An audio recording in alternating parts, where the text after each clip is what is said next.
What's up, YouTube? You know who it is, Midwest Tour Review here back again. Well, we've got the GMC 58 GMC 100 bed on the frame of the S10 chassis. I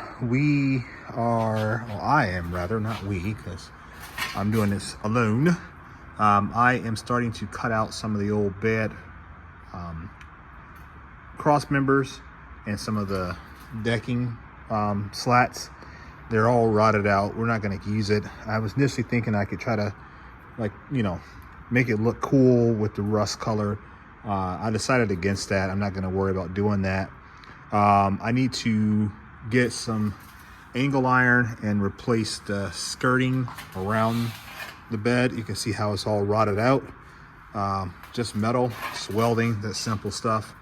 But otherwise the bed is fairly strong. I mean, we were able to lift it off the old chassis. It didn't tweak or anything like that, so that was good. Just a matter of just simply going through here, making the adjustments. The reason why we have to cut those out and kind of like start over again is because we want to be 16 inches from the bottom of the window to the top of the bed frame, and we're about, I guess, maybe 8 or so right now, if that. And so we're going to be removing these slats, because what that'll do is it will allow the bed to drop down lower, and we want to be, more or less, this here has to line up with the bottom of here, so we can tell that we're already off about 5 or 6 inches, and that's probably, the distance that we're seeing up here on the top end. So we're going to remove all that out, and then ultimately we'll end up taking some center point measurements once we get the fender bolted to where we want it to be, and we'll do a center line mark here to make sure everything's perfectly symmetrical.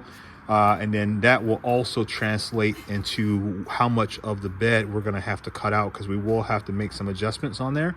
That's just what you do when you end up putting them on a lower sitting frame.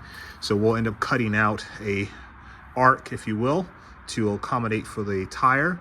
I still haven't found a set of tires and rims that will work for the project yet. I had a set today that I really wanted. They were up in Michigan, and about an hour and 45 minutes away, but I just checked on the posting on Facebook Marketplace, and they're already gone. So they are off the market. So that is not going to happen. So I'm not upset about it. It's what it's, got to sell stuff, right? But I'm going to have to find a set of wheels and tires, because another thing that I noticed too is that there's a hell of a gap between the inner frame here. Now, granted, the fender is not secured like it should be, and it's not positioned correctly, but I can tell you just off the bat that these little 195s or whatever they are, I need to have a much wider tire. So that was going to happen anyway, but I know I can kind of take a baseline measurement now to know how wide of a wheel I want. Diameter wise, overall, we want to be, we don't want to be like stupid ghetto size. We want to be like maybe 18 inches or something like that diameter, rim plus tire. So that'll give us, 20, something like that. We may go a little bit bigger, but we're not going to get into the stupid sizes. So, but yeah, it's just more or less getting everything kind of figured out, framed up where it is. And then we can start getting the cap mounts, because we don't have any cap mounts prepared for this yet. We have the cap mount material, the silicone or whatever. We have all that stuff ready to go, but we have not cut them or sized them up, because I needed to get the bed on in order to start getting everything in its correct location. That also tied into where the cap mount was, or where the cap was positioned on the chassis as well. And so by having the bed back there now, I kind of got a better idea for where I want to be and how I need to be. We need to go ahead and pick up the engine as well. I think we're going to end up getting that this week, because that's going to also help us figure out, getting the engine in will give us all of our alignment on the front end. It'll also let me know what I need to do for my steering, because we're utilizing the S10 power steering box and all of that. The linkages, we've got all that. I need to cut down the steering column on the old steering, because that's going to mate into the new S10 steering as well. I've already learned how to do all of that. So that has to happen. There's some other things that we need to cut off this truck as well, get all this old wiring out the way because all that stuff will be updated. We need to get the power steering, the brake booster mounted in position. We got to get the brake pedal and the accelerator pedal position as well. We already have that stuff set on the side. So there's a lot of things. The real stuff is starting to hit now. We need to go pick up our gas because we haven't done that. I've been too busy with work, so we can go ahead and finish the repair on the other fender and go ahead and start getting that piece of metal rusted out. We got to do some artificial rusting on there, so I got to get the chemicals for that to make that happen. Still need to do some more grinding on this fender here to kind of knock off some booger wells that happen. But yeah, we're coming there. And like the back end is a telltale. That back end should not be that high. Granted, it doesn't have a rear fender on there, but the rear bumper, but that tells me that we're way off. We've got a nice rake and we don't want to rake. So this is going to be sitting, I think if everything said is done like we want like 6 to 8 inches off the ground. We will be adding 2-inch lowering spindles in the front, and we're going to do 2 to 3 in the back as well, but with the lowering blocks. So that's going to drop it down some more.